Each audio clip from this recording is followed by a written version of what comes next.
Seperti rencana kemarin, hari ini aku akan belajar mengemudi, bukan pada orang lain, tapi pada papa yang kebetulan tidak berangkat ke pabrik. Kebetulan hari ini hari Minggu, jadi aku tidak perlu repot-repot untuk menyesuaikan diri dengan guru kemudiku. Satu putaran aman, aku berhasil tanpa kendala. Hingga putaran ketiga, papa menyuruhku menyudahi belajar untuk hari ini karena mama menelepon ada Bang Aldi yang datang berkunjung.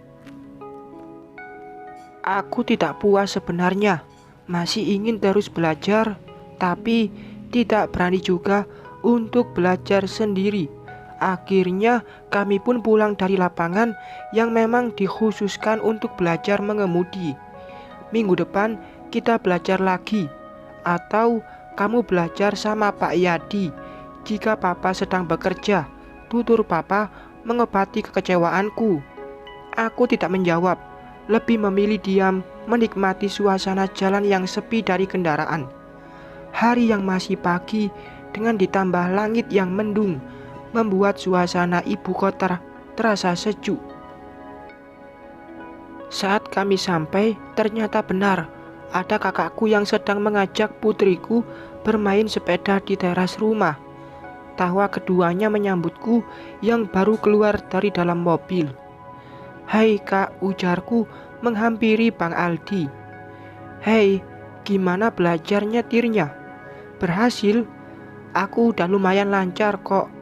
Tapi gara-gara ada abang, papa malah menyudahinya," ujarku mengadu.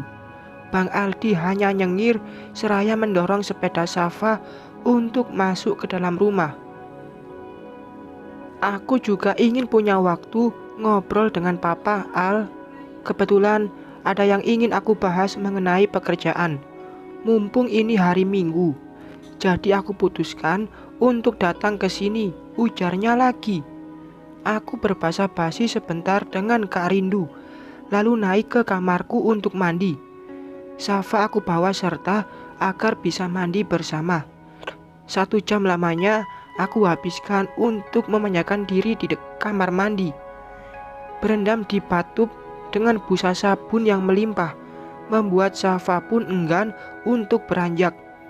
Balitaku terlalu asik bermain gelembung hingga tak sadar waktu yang semakin siang.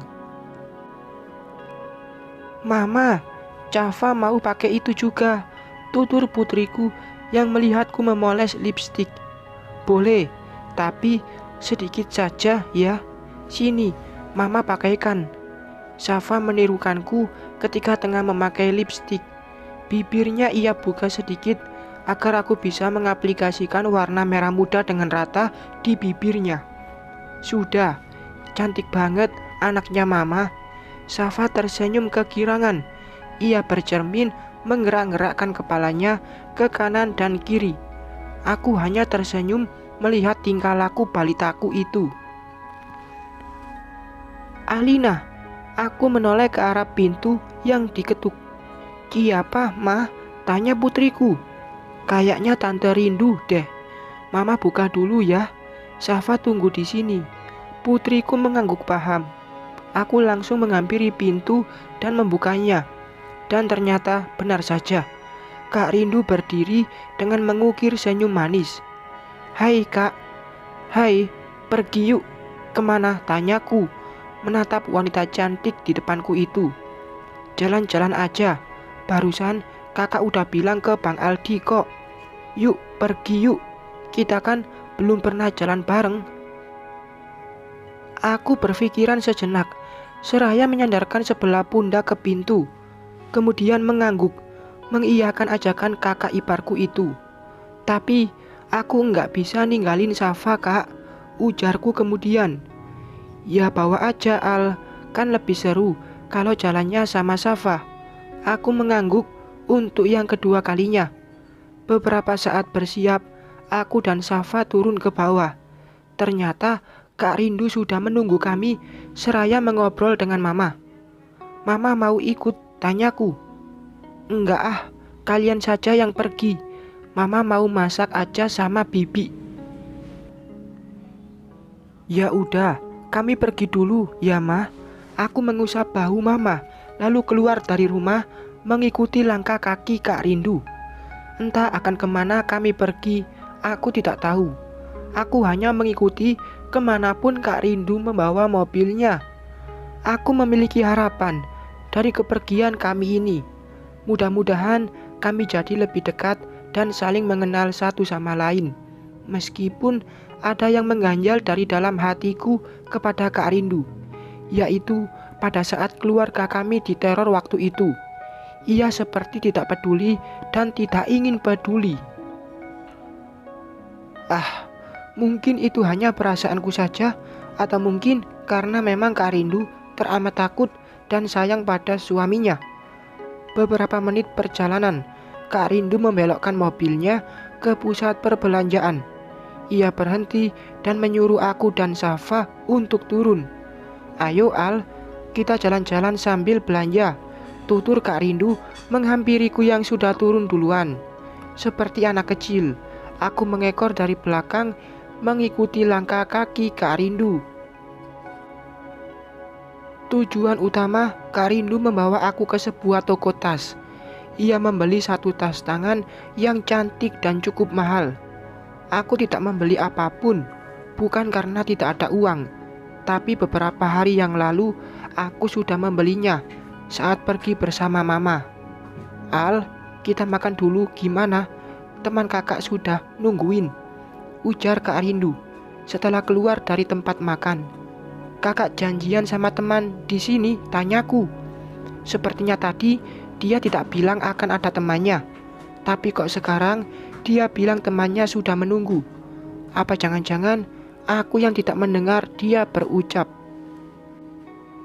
Oh iya, itu loh, orang yang waktu itu kakak ceritain ke kamu. Dia orangnya baik kok, tenang saja, dia suka anak-anak juga. Aku hanya melongo seraya kembali berjalan. Jadi ceritanya aku dijebak.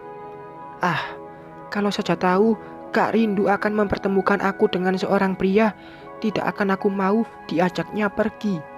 Mendingan masak di rumah sama Mama dan Bik Narsi daripada berkenalan sama pria yang tidak tahu asal-usulnya. Hai Rin, aku mengangkat kepala saat seseorang di depan sana menyapa seraya melambaikan tangan ke arah kami. Itukah laki-laki teman Kak Rindu? Pria yang memakai kemeja kotak-kotak itu tersenyum saat kami berdiri di samping mejanya. Ia membungkukkan badan lalu mengulurkan tangan saat Kak Rindu memperkenalkan aku sebagai iparnya. Oh, ini yang namanya Alina. Cantik, lebih cantik dari yang difoto, tutur pria itu menatapku lekat. Buru-buru aku menarik tangan yang masih digenggam pria itu. Duduk Al, Damar ini seorang arsitek loh. Dia juga pengusaha properti yang sukses. Gak akan susah hidupmu jika nikah sama dia, ujar Kak Rindu memuji temannya. Aku hanya tersenyum dengan anggukan kecil. Rasanya risih sekali sejak tadi dipandangi sama orang yang baru saja ditemui. Beberapa kali Kak Rindu mengajak ngobrol Damar, tapi tatapan pria itu tak lepas dariku. Jangan dipandang terus, Dam. Dia tidak suka tuh, ujar Kak Rindu menarik kemeja pria itu. Maaf. Soalnya dia cantik. Sama sekali tidak membuat hatiku tersanjung dengan ucapan Damar. Justru malah semakin tidak nyaman. Makanan yang dipesan sudah datang, tapi aku tidak berselera makan. Rasanya ingin segera pergi dari tempat ini, tapi tidak enak sama Kak Rindu. Berbeda denganku, Kak Rindu terlihat sangat menikmati pertemuan ini. Ia juga terus mengobrol dengan pria itu tanpa rasa canggung. Sepertinya mereka sudah berteman sangat lama, hingga tak ada rasa risih dari keduanya. Mama, Safa mau pipis, tutur Safa. Seperti ada angin segar saat Safa berbisik seperti itu. Aku pun pamit pada Kak Rindu untuk pergi ke kamar kecil. Jangan lama-lama ya Al, atau mau ditemani Damar, tawar Kak Rindu. Oh, tidak usah Kak, aku sama Safa aja. Kak Rindu tersenyum manis lalu kembali mengobrol dengan Damar. Sungguh luar biasa, pembahasan mereka tidak pernah ada habisnya. Seperti iklan pipa, sambung menyambung menjadi satu. Aku menuntun tangan Safa pergi ke kamar kecil. Setelahnya, aku tidak langsung ke meja di mana Kak Rindu berada. Aku malah keluar dari restoran itu dan memilih berjalan-jalan agar Kak Rindu tidak khawatir. Aku sudah mengirimkan pesan kepadanya, mengatakan jika aku sedang di arena bermain. Safa mau jajan apa? Mainan atau boneka? Tawarku yang tak langsung dijawab Safa. Putriku terlihat bingung dengan mata terus melirik ke deretan toko yang berjejer memperlihatkan beraneka macam barang jualan.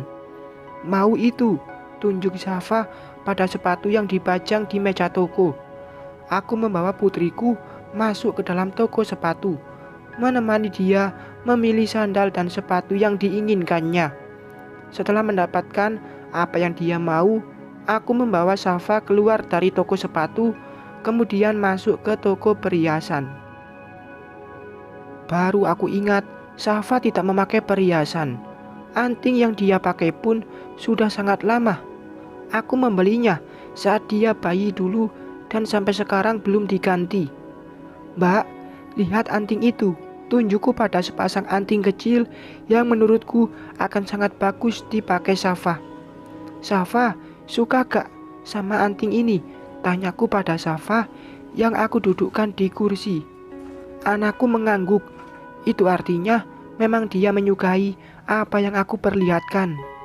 Anting Safa sudah terbeli. Aku masih belum mau keluar dari toko perhiasan ini, mencari dan memilih satu cincin untuk aku kenakan. Bingung, aku bergumam seorang diri saat dihadapkan pada berbagai motif cincin. Yang itu bagus. Aku tersentak saat ada seorang pria berdiri di sampingku lalu menunjuk cincin emas yang dihiasi permata kecil di atasnya. Lihat yang itu mbak, suruhnya pada pemilik toko. Sini cobain. Dia mengambil tangan kiriku, menyematkan cincin itu di jari tengah. Cantik kan? Pilihanku tak pernah salah, ujarnya membanggakan diri. Dia langsung menyuruh pemilik toko untuk membuatkan nota pembelian tanpa bertanya padaku. Aku mau yang di jari manis, bukan di jari tengah. Aku melepas cincin itu dan menyimpannya di atas etalase. Jari tengah juga cocok, Al. Jari manis kosongkan dulu sampai aku menyematkan cincin kawin kita di sana, tuturnya sangat percaya diri. Entah mengapa aku harus bertemu dia di sini. Apa jangan-jangan dia membayar detektif untuk terus mengikutiku? Aneh saja, dia selalu tahu di mana aku berada, selalu bisa menemukanku. Kamu kayak kuman, Di, ada di mana-mana, ujarku saat kami keluar dari toko perhiasan. Adi tidak mengizinkan aku membeli cincin lagi.